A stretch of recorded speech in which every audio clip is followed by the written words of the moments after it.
ভিক্ষুকের মতো চেটে চেটে জনগণের সম্পদ যারা খাবে তাদের জনপ্রতিনিধি হওয়া উচিত নয়।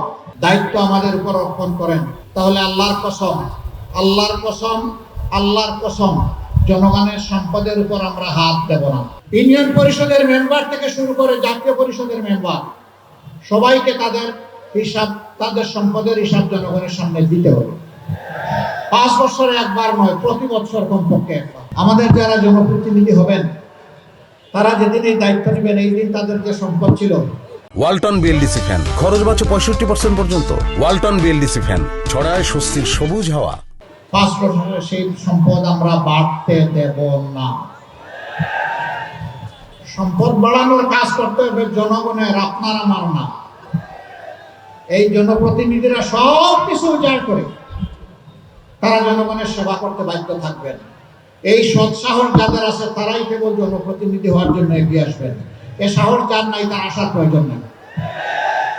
ভিক্ষুকের মতো চেটে চেটে জনগণের সম্পদ যারা খাবে তাদের জনপ্রতিনিধি হওয়া উচিত নয়। একক কোনো দল এককভাবে দায়ীও না আমরা মনে করি না।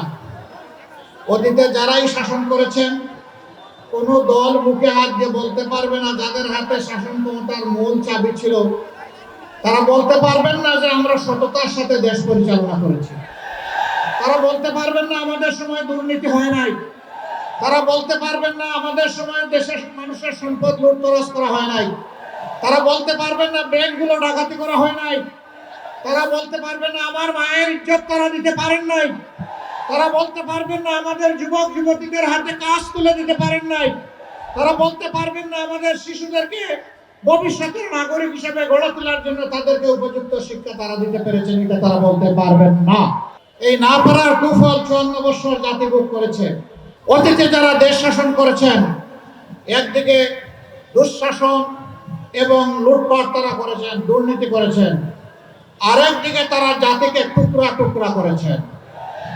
ধর্ম বর্ণের ভিত্তিতে দলে দলে গোষ্ঠীতে গোষ্ঠীতে পাহাড়ে সমতলে বিভিন্ন জায়গায় তারা সংঘাত সৃষ্টি করে জাতিকে তারা মুখোমুখি করে রেখেছিল। আমাদের বার্তা স্পষ্ট, আমাদের এই 11 দলীয় ঐক্যের মানেই হচ্ছে আমরা একটি ঐক্যবদ্ধ বাংলাদেশ। ইনশাআল্লাহ আমরা গভীর আস্থাশীল। আজ ন্যায্যতার পক্ষে, স্বচ্ছতার পক্ষে, সততার পক্ষে, সামাজিক ন্যায় বিচারের পক্ষে, ফ্যাসিবাদের বিপক্ষে, আধিপত্যবাদের বিপক্ষে আমাদের জোট আজকে ঐক্যবদ্ধ। বাংলাদেশের মানুষ ইনশাআল্লাহ তার পক্ষে থাকবে। আজ আমরা সেই গণজোয়ারটা দেখতে পাচ্ছি বাংলাদেশের সর্বত্র।